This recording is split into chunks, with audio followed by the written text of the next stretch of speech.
পানি গুলা ভালো, জাতের মেয়ে কালো ভালো। কাকা নেন গাছের লিচু বাসে বর্তমানে 18 পিস। কাকা কাকা উনারে হয়তো বা চেনেন না, উনি একজন ভাইরাল ব্যক্তি। ঠিক আছে, এক প্লেট বাদাম নেন, নিজেকেও একটু ভাইরাল করেন, আমরা চেষ্টা করতেছি আপনারা ভাইরাল করার জন্য। নেন এক প্লেট নেন। আল্লাহ চেহারা তো আল্লাহ দেশে, ঠিক আছে, নেন নেন নেন, আমরা সরাসরি আপনাদের একটা ফুটেজ নিয়ে নিই। পানি গুলা ভালো, জাতের মেয়ে কালো ভালো। না বাবা, তোমরা তাতে খুশি, আমরাও তাতে খুশি।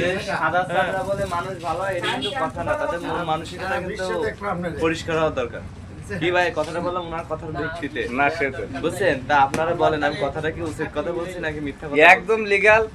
আর কাকা আপনি সন্তুষ্ট বোধ হয়েছেন? ইনশাআল্লাহ আলহামদুলিল্লাহ, জাস্ট এইটাই আর কি। উনিও দেখালো ওনার বয়স কম, বয়সে অনেক ছোট আমার, তারপরেও ছোট ভাই ব্রাদার তার এই ব্যবসা বাণিজ্য নিয়ে আল্লাহ তারে সুন্দর একটা পজিশন এনেছে। আজকে অনেকেই তারে চেনে আপনাদের দোয়ায়, আমাদের দোয়ায় আর কি, তাই তো? কারণ যারা কন্টেন্ট ক্রিয়েটর আছে, ক্ষুদ্র কন্টেন্ট ক্রিয়েটর যারা, তারা একটু একটু করে সাপোর্ট দিয়ে কিন্তু আজকের রাজু ভাই, ঠিক না? আর তো আমি রকি ভাই, দেখা হবে নেক্সট টাইম। তো ভিউয়ার্স, এই যে রাজু দোয়া with me। রাখবেন আমার জন্য। Music